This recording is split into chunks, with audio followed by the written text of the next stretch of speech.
Hello, this is the Harboring Light. I'm Mary. I give a conservative perspective about the world around me. So this particular episode focuses in on the aspects of pets and family versus the aspects of pet parents, and then also the other implications that adopting a pet, rescuing a pet, all of those aspects and how they're seen in society and what that does. And so, of course, I'm going to give my thoughts, but I'm also going to change things up here by adding in some clips for y'all to listen to, but particularly that centers around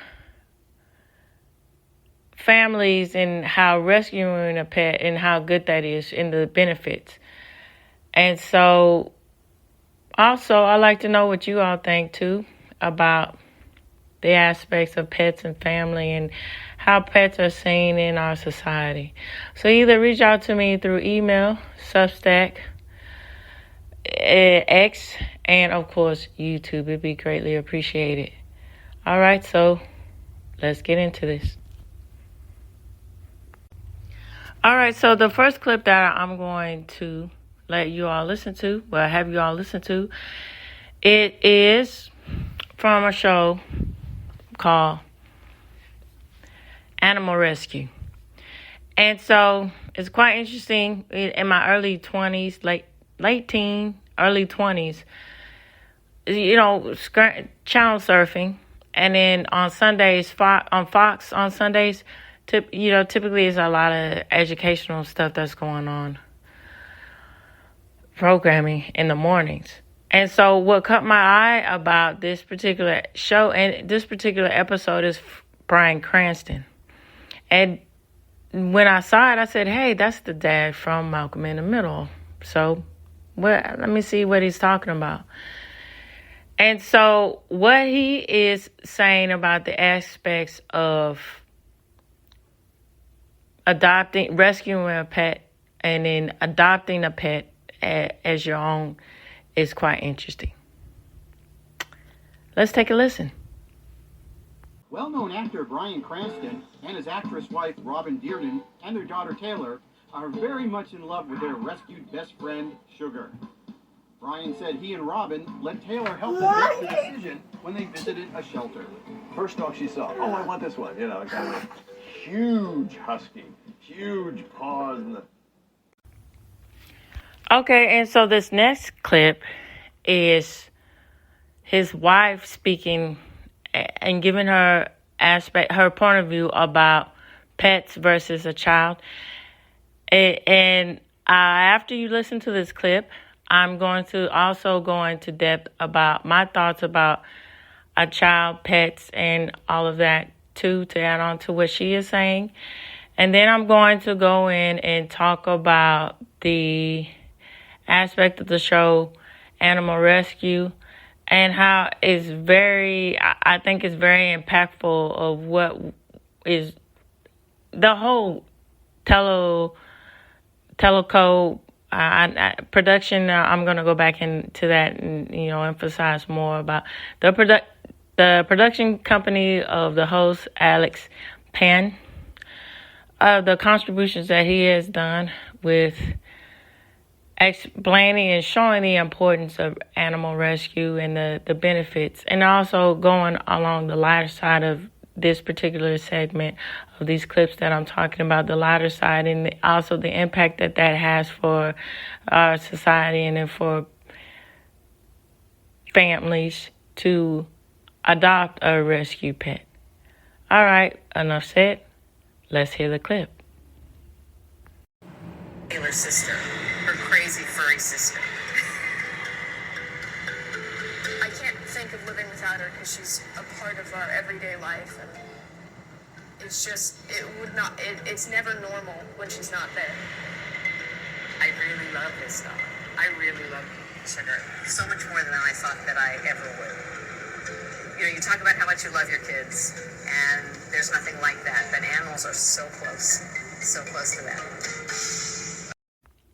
Okay, so I think it's eloquent how Bryan Cranston's wife puts it, where it does not adopting a pet and having a pet in the family, and that does not replace the love and bond that you have with the child. And I personally very much relate to that and understand it, and I feel the same way. So, before I had children, I had the aspect of understanding how impactful and how enriching children are to a person's life. And so with the aspect of wanting to strive and wanting to do more and wanting to be better. And I just think that children are gifts. And with this said, having a pet in your family is abundantly great and a wonderful benefit for life skills that a child can gain. So, for instance, the aspect of learning early about responsibility, of taking responsibility of something other than your parents telling you to do something. You learn these skills. And then when your parent is instructing you how to take care of how to take care of the pet, and that goes on along later with that. That's a real aspect too in a family, taking care of children, taking care of an old elderly parent. But that's not what I'm addressing here. That was a slip of the tongue there.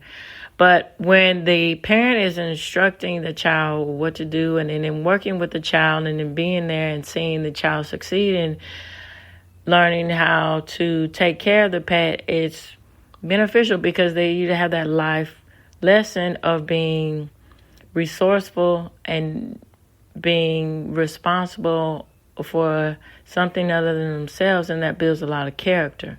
And also with the aspects too, with understanding, which is a real thing, understanding the morality of how to explain mortality to a child in a easy way. So when pets die, particularly when pets die, when children are involved, it's not an easy thing. And then it gets even more complicated when humans, particularly loved ones, die. And so having that aspect of what to do or how to go on when a pet dies, a family pet dies, that's really good with shaping the emotional reactions towards death, and understanding that as the child reaches adulthood, they have a better grasp of the aspect of death and mortality. And I think that's immensely beneficial. And also the aspect of community, of people bonding together, being more social too, because we're living in an ever-present times of it's not all like that, but generally, people are plugged in online constantly and not getting outside to talk to one another, to talk to the neighbor, to have that community bond. And then pets are a great way to break the ice, so to speak, get people to talk and to understand and to relate to one another. So things aren't so polarized in the aspect of being able to relate to someone else in our society. And also, now what I'm going to address is how impactful a show like Animal Rescue is for, and I think it's still going on, but was and is, for children to understand the aspect of how that's beneficial to society with rescuing animals. And then the softer side of it, this particular clips that I showed, well, not show, I'm sorry, that you listen to with adopting a rescued pet. All right, so let me pull that up. I'm going to give the details. Well, before I go into it, the details of the show, so I want to say these things. So, rescuing animals, now that's a multi-pronged thing. So, I'm talking as for what I notice and then see in society. So, the aspects of the Humane Society and the aspects of the ASPC, things like that, organizations like that. So, with the Humane Society, it's wonderful the things that they do. And then also with the ASPCA, with adoption and then rescuing pets that are neglected and abandoned. And with the Humane Society going and stopping animal cruelty, animal abuse. And then particularly, with the aspects of seeing that from that point of view of from an agricultural point of view of from commercial farming companies that don't use humane practices in order to take care of the livestock that is going to be on our shelves and in order for us to consume the meat. And so that goes into the aspects of how beneficial that is with people who dedicate their lives to stopping these kind of cruelty to animals. And then among the other things that they do, not just that, but I'm just centering around that how, it's more than just, this affects more than just going out and saving a pet or, what have you. It leaks into what we consume. I mean, and then, with meats particularly, with how all of these processed chemicals that goes into poultry, that goes into beef and all of these. And then, people and organizations that step in to stop these things is very prevalent to how we think about food and how the nourishment the nourishment of the food, where it's coming from. And then I think that gets that conversation going. Well, it should, but it's just, this is what I think in my point of view. Yeah, get that conversation going of how we think about food too.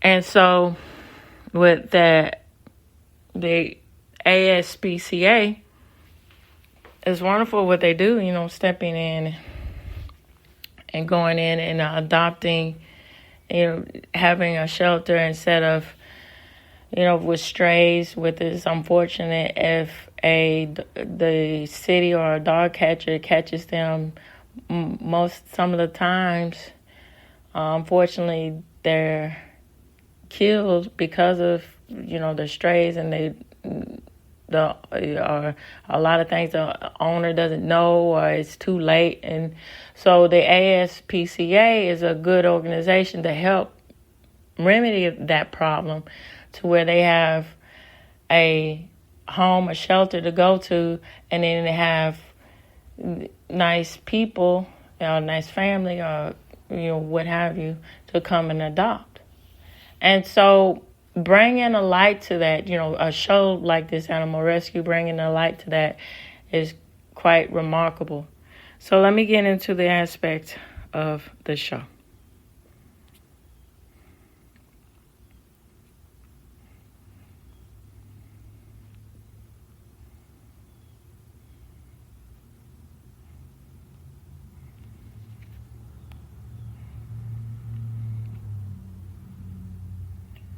Okay, so Alex Penn is founder and president of Teleco Productions, Inc. So he's an award-winning journalist specializing in international news. So Penn founded Teleco Productions, Inc. in 1985 as a multifaceted communication company which produces and distributes quality programming. So in 1994, he became the host of the nationally syndicated television show Emergency with Alex Penn. So Penn has created and hosts several national syndicated television shows which are currently broadcasting. I think they're currently broadcasting still, but okay. So Animal Rescue since '97, Missing since 2003, Dogtail since '07, and Real Green since 2010. He also created State Police in '99 and We the Jury in '02. So in 2012, he co-created and was executive producer of the weekly discussion program What America Thinks with Scott Ramson. So in his repertoire of his career, Penn has interviewed numerous world leaders, from presidents to princes to dictators. And then you can really see that cutting-edge journalism, particularly with the investigative journalist aspect of the field of the show, and I'm focusing on animal rescue, of how everything is very detail-oriented and telling the story. So you get all these different points of views. And that's really informative, and it I think it's unique and sets this show apart from other children's programming, because they dare to not talk down to a child. They dare to inform the child, but in a not so complex way, in a more of a heartfelt, warm way, in order to get the children to understand the aspect and the importance of what goes on with animal rescuing. And that's great. All right, so he has reported on the school desegregation efforts from Boston to Los Angeles, and covered politics and crime, including the infamous LA Hillside Strangler case. Internationally, Penn has reported on the Civil War in El Salvador, the political upheavals in South Africa, the assassination attempt on Pope John Paul II, the Iran and Iraq War, the Persian Gulf War, the Middle East peace talks, the Rio Environmental Summit, the famine and civil war in Somalia, the economic crisis in Cuba, and the tragedy in the Balkans. Penn has garnered numerous awards, including the Emmy for his series on Papua New Guinea, the Golden Mics for investigative reporting from the Southern California radio station, news organization, and Associated Press. So, award for, also among all of these many awards for his Gulf War reporting, and Emmy nomination for the television special AIDS, The Global Explosion, as well as for his weekly series, Animal Rescue. In addition to his news/broadcast career, Penn has authored Love from America, a true life account of his harrowing experience in Iran, and the publisher of the Teleco Report, and a national television program magazine. All right. Wow. What a resume there. All right, everybody. So the last segments that I'm going to touch on is an article focusing in on pets and family. And then the last article is going to talk about these aspects of pets from a sociologist's point of view, what this particular sociologist thinks about pets and family and society. Okay, so let's get into those segments. Okay, so this particular article is from the conversation. Now, of course, I will provide all these links for you in this episode. So it's entitled When Pets Are Family, the Benefits Extended into Society. Okay, so it says, excuse me, I drank a little bit of water there from my throat. All right, more and more often, animals are included in family events and become important to all members of the family. This can be particularly significant in single-parent families, where a pet can be an important companion to children. Children with pets may have higher levels of empathy and self-esteem compared to those who do not have pets. Thinking of pets as family members can actually make the chores associated with pet care less stressful than they are for those who consider pets as property. Spending more time caring for a pet increases attachment to that animal, which in turn reduces stress in owners.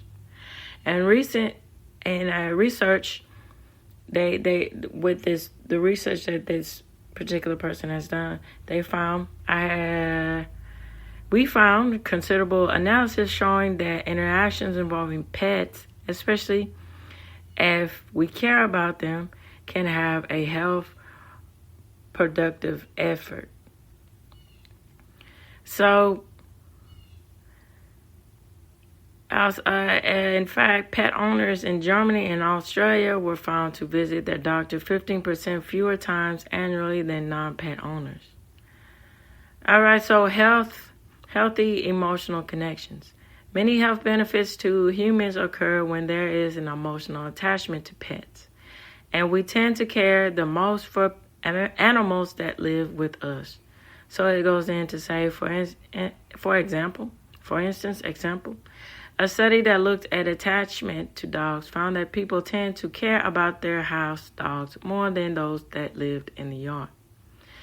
So a higher level of attachment to dogs has been associated with a greater likelihood of walking the dog and spending more time on those walks as compared with those with a weaker bond to their dogs. So, that it goes along the lines of that aspect of seeing animals, particularly I can see the aspect with farm dogs, with, just some people have a point of view. They're just saying that they're just there to help for the farm, for the production and nothing else. That they're not, any kind of companion or anything. So it also, to add on to this or what they are saying, the aspect of the benefits that a pet can have for the emotional support as far as from a psychological point of view, particularly with the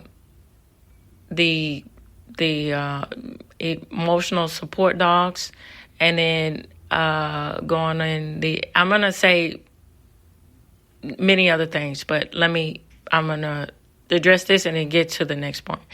So with that, how that's beneficial with people who have social anxiety, and then in people who have other, struggling with other issues. And then, that's a good alternative to have instead of taking the worst route of abuse, substance abuse or other kinds of abuse, using that as a means of getting on to the next step with emotional healing, that can be another source of emotional therapy.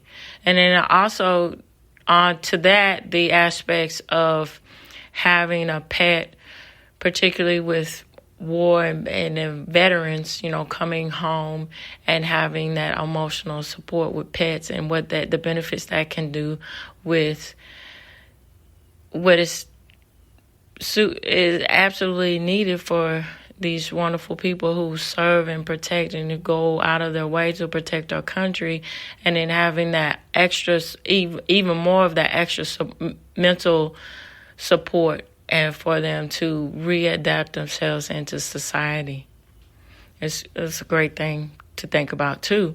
And also another thing with the aspects of people who are disabled, particularly the blind, and having a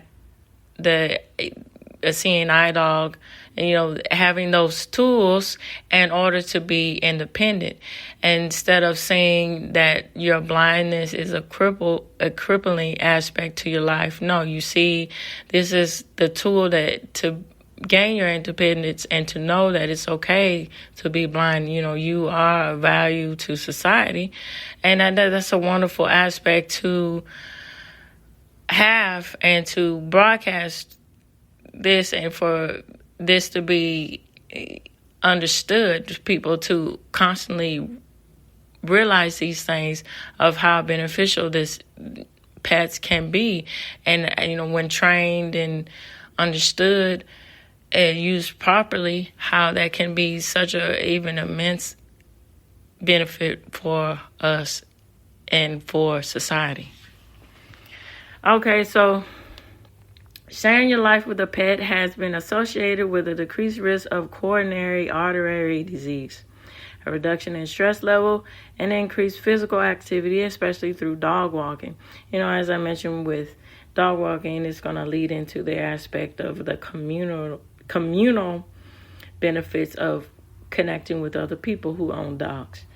Okay, so the presence of a pet during stressful activities has been shown to lower the blood pressure of couples taking part in a stressful task.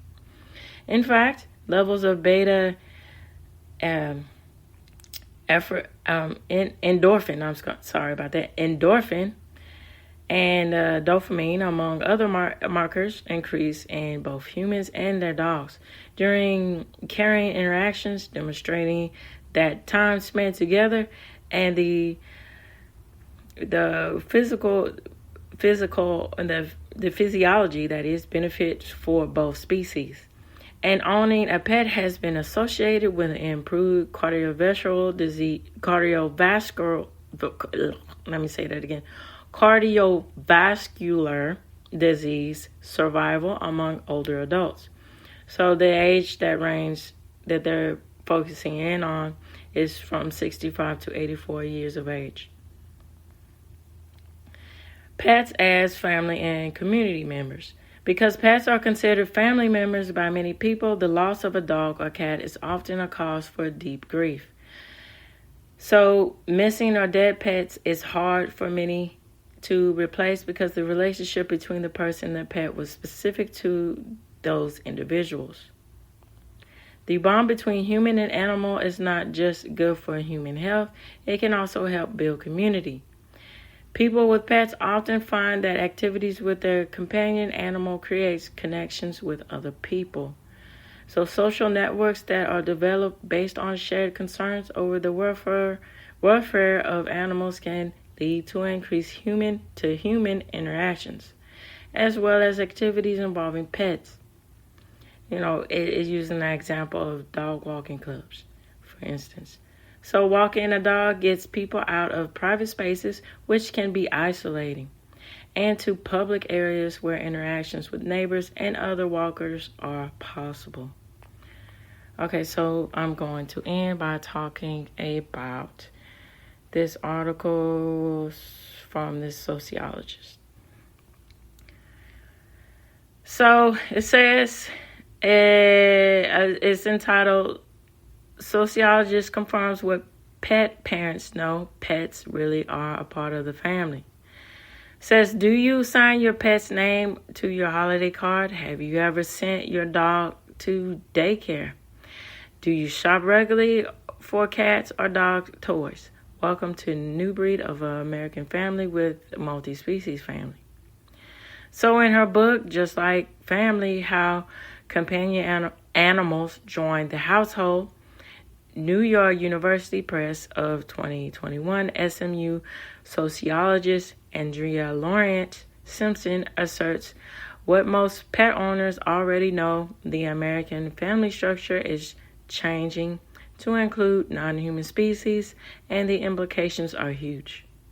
So it goes on to what she says. She says, American pet owners are transforming the cultural definition of family. Lauren Simpson says, dogs and cats are treated like children, siblings, grandchildren.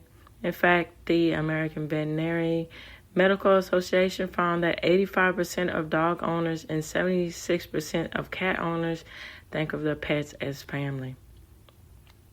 The science of sociology devotes little research to the concept of multi-species families, she says. This book helps explain the presence of the multi-species family as a newly diverse, non-traditional family structure worthy of research.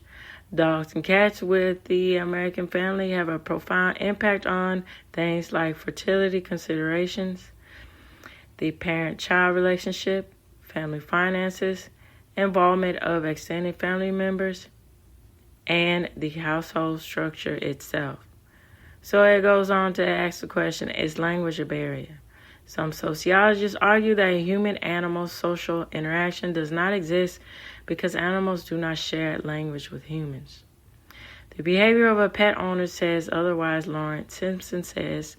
Increasingly, American families consider their pets in decisions such as child rearing, home buying, job location, travel, and budget.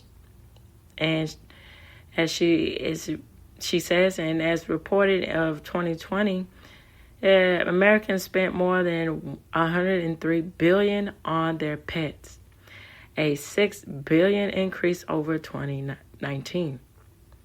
So there's new legislation related to emergency management and divorce law acknowledgement Americans deepening relationship with their pets. And, that's unfortunate, too, with the reality of the situation when couples divorce. Not only they have children, the aspect of splitting up the home, breaking that home, wonderful home. And that's a whole thing within itself. Most of the times, it's someone that wants to get out of the relationship instead of wanting to stick to their commitment and thinking about the sake of the family other than themselves and not trying to just work simple things out. But that does happen too with domestic abuse.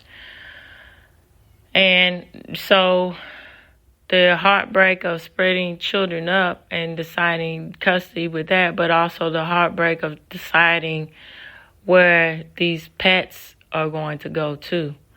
And then it goes into say with the reality too of the bond that people have with their pets and how rescuing pets in natural disasters, how that came to be a factor. So here we go. So as Hurricane Katrina, they focus on Hurricane Katrina. So this is when this was prevalent to create this act. So as Hurricane Katrina approached in 2005, nearly half of New Orleans residents refused to evacuate without their pets, instead staying behind to face the hurricane. So according to a survey by the Fritz Institute, so this was according to a survey by the Fritz Institute. In response, in 2006, Congress passed the Pets Act, authorizing FEMA to rescue, care, and provide shelter for household pets during an emergency. In addition, as pet custody battles range in divorce courts, 3 states have passed new divorce laws requiring courts to treat pets as family members rather than property, Lawrence Simpson says. So, Americans have long loved their pets, Lawrence Simpson says, but she ties the development of this new type of family to the massive demographic shift that began in the 70s.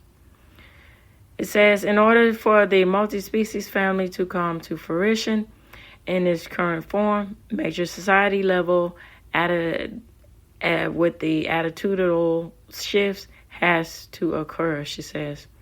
So the rise in non-traditional family structures such as single-parent families, child-free families, grandparent families, and LGBTQ plus families. So let me weigh in on this, and it'll be my last point for the end of this show. So, okay, so I think that with the non-traditional family structure, such as a single-parent household, it's good to have that bond of pets with those kiddos there to learn the skills of being responsible and resourceful, but also with the aspect of when it goes into child-free, and then grandparents, and then ending with the gay community. So with the child-free family, I think that's a good alternative to have, to say, we opt out of having children, so the best the best alternative, instead of not being the best parents, which it sounds like that's part of the issue of being more accountable and knowing who you are as far as how you see children, instead of taking a route of ruin a child's life. We're just gonna we have more of a bond with a pet, with a non-human, with a dog or a cat, what have you, and we can just have that as our pet kiddos or pet kids there. And that's nice. That's nice too. And then it's also nice too with the grandparents, having that sort of aspect. From what I understand, it seems like the aspect of having more bond, with when you get in your later years, and it's unfortunate that, not a lot of people come around as much, and you lose your friends and so on. But to have that bond again, that emotional support.